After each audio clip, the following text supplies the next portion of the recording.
দেখুন 2016 থেকে 2025 বছরে তিনি এই কাজ করতে পারেননি, আগামী 2 মাসে তিনি এই কাজ করবেন, এই ভাবনাটা আমার মনে হয় হবার কথা। আমাদের মাননীয় বিরোধী দলনেতা শুভেন্দুদা এই কথা বলেছেন যে আমরা যোগ্য চাকরি প্রার্থীদের পাশে থাকব। এই প্রসঙ্গে আইনগত যে সহযোগিতা, সেই সহযোগিতা আমরা করব। এবং আমি আজকে আপনারা দেখেছেন ইন্ডোর স্টেডিয়াম থেকে ফিরে আসবার সময় এখানে চাকরি যাদের হারিয়েছেন তারা অনেকে এখানে উপস্থিত হয়েছিলেন। তারা ব্যক্তিগতভাবে আমাদের সাথে যোগাযোগ করেন এবং যোগাযোগ করে তারা আমাদের কাছ থেকে সহযোগিতা চাইছেন। আমরা নিশ্চিতভাবে এদেরকে নিয়ে কিভাবে আইনগত সহযোগিতা দেওয়া যায় তার রাস্তা আমরা বের করব এবং প্রয়োজনে সুপ্রিম কোর্টেও যাব। বলছি চাকরিহারারা তারা বলছেন মিটিং করলেন, তারা মিটিং করে তারা বললেন, এক্ষুনি ঘোষণা করলেন যে মুখ্যমন্ত্রীর সঙ্গে মিটিং করে তারা আপ্লুত নয়, কিন্তু মুখ্যমন্ত্রী যেতে বলেছেন স্কুলে, তাই জন্য 7 দিনের মধ্যে 1 দিন করে তারা স্কুলে যাবে। দেখুন, অত্যন্ত সংবেদনশীল বিষয়। শুধু তো এই 7,000 নয়, এরকম 12,000 আছে যাদের অনেকের কাছে ওএমআর শিট আছে, যারা ডাক পাননি।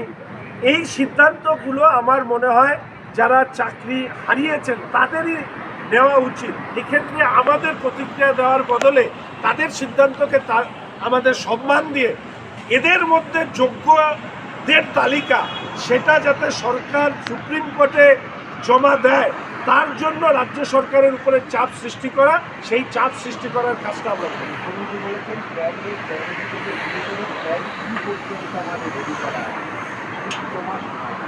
আমি শুধু বলতে পারি যে মুখ্যমন্ত্রীর প্ল্যান এ থেকে প্ল্যান জেড অব্দি করা থাকতে পারে। রাজ্যের মানুষ হচ্ছে এই মুখ্যমন্ত্রী এবং তাদের দলের সরকারকে বঙ্গোপসাগরে বিসর্জন দেওয়ার জন্য 26 অব্দি অপেক্ষা করতে বলেছেন। 26,000-এর ছেলেমেয়ের চাকরি গেল, 26-এ নির্বাচন, হিসেবটাকে বরাবর করে দেবে এই রাজ্যের মানুষ।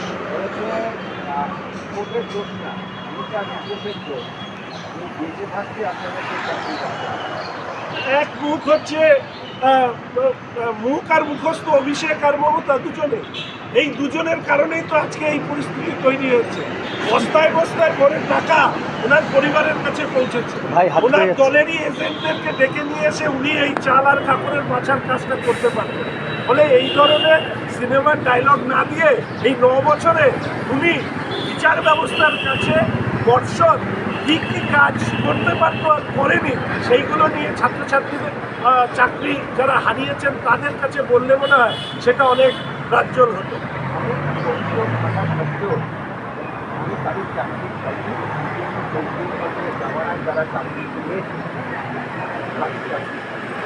11 না 12টা কমিশন করেছে সিপিএমের জামানায়, বিভিন্ন মন্ত্রীদের নামে দপ্তরে নিয়ে, আজ পর্যন্ত কোনোটা রিপোর্ট বেরোয়নি। এমন সরকার চালান, নিজের সরকারের সময় নিজের দলের মন্ত্রীদেরকে জেলে ঢুকতে দেখেছে এবং এমন দল তৈরি করেছেন যে দলের মুখপাত্র হচ্ছে প্রিজেন্ট ম্যানে থাপ্পড় মেরে বলেছে এই মুখ্যমন্ত্রী হচ্ছে সব থেকে বড় সুবিধাভোগী। ফলে এই ধরনের মুখ্যমন্ত্রীর মুখে এই ধরনের ভাষা, এই ধরনের কথা শুনে প্রতিক্রিয়া দেওয়ার কোনো মানে আছে বলে আমার মনে হয়।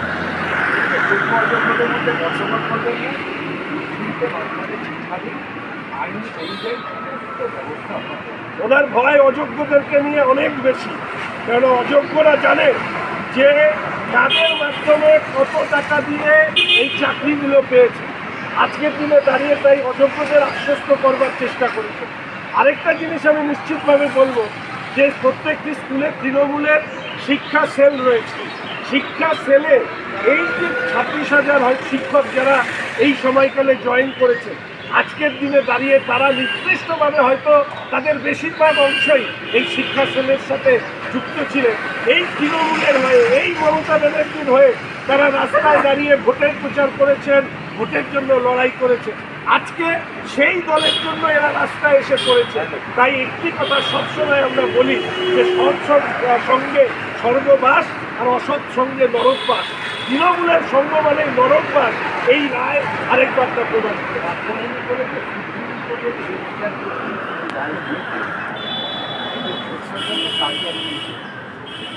এ তো সরাসরি বিচার ব্যবস্থা এবং বিচারপতিকে আক্রমণ করা। এই ভিডিও যে ফুটেজটি পেলে, ক্লিপিংসটি পেলে আমি সরাসরি ভারতবর্ষের প্রধান বিচারপতিকে, ভারতবর্ষের একজন পার্লামেন্টেরিয়ান তিনি এই ধরনের মন্তব্য করেছেন এটা জানিয়ে একটি চিঠি আমি আজকেই লিখে পাঠাচ্ছি।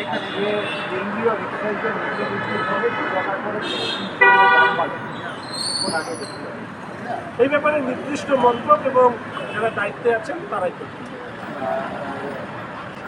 প্রাথমিকেই শেষ নয়, প্রাথমিকের শিক্ষা দুর্নীতির কারণে ২১,০০০ শিক্ষার্থীর মাধ্যমের মামলা হাইকোর্টে ঝুলছে। আজকে বিচারপতি সৌমেনকে ব্যক্তিগত কারণ দিচ্ছে মামলাটা ছেড়ে দেয়। পশ্চিমবঙ্গ একটা ভয়ঙ্কর অবস্থার দিকে যাচ্ছে। শুধুমাত্র তো শিক্ষা নয়, পৌরসভার চাকরির ক্ষেত্রে বা অন্যান্য দপ্তরের চাকরির ক্ষেত্রেও দুর্নীতির কথা সামনে এসছে। ফলে স্বাভাবিকভাবে বিচারপতির এই মামলা থেকে সরে দাঁড়ানো, তার পেছনের প্রেক্ষাপট সম্পর্কে আমার পক্ষে বলা সম্ভব নয়। তবে গোয়ার তুমি করলে, এক দুইয়েরই করলে আজকে কিভাবে ছেলেমেয়েরা বিপদে পড়তে পারে তার প্রমাণ হচ্ছে সুপ্রিম কোর্টের 26,000-এর চাকরি বাতিল। মাননীয় বিচারপতি অভিজিৎ গাঙ্গুলি যখন বলেছিলেন 5,500-এর কাছাকাছি বেঞ্চের টিচারের কথা, সেই সময় যদি তাদের চাকরিটাকে বাতিল করা হতো এবং যারা যোগ্য তাদের চাকরি থেকে যেত, হাইকোর্ট সুপ্রিম কোর্টে সেই সময় এর বিরুদ্ধে যদি রাজ্যের সরকার না যেত, তাহলে হয়তো আজকে 21,000-কে এই ধরনের সমস্যায় পড়তে হতো না। ঠিক আছে, আর একটা লাস্ট সেটা হচ্ছে আর বলছি যে আজকে কালকে আপনারা একটা গুরুত্বপূর্ণ শুনানি আছে, এই শুনানিটা যাদের সর্বপ্রথম চাকরি যাওয়ার কথা তারা বহাল তবিয়তে চাকরি করছে, যাদের চাকরি যাওয়ার কথা ছিল না সুপ্রিম কোর্টের রায়ে তাদের চাকরি গেছে। ফলে আমি আশা রাখি আগামীকালের শুনানিতে যাদের আসলে চাকরি যাওয়ার কথা তাদের চাকরি যাওয়ার রাস্তাটা অন্তত আগামীকালের শুনানিতে তা প্রকাশিত হবে।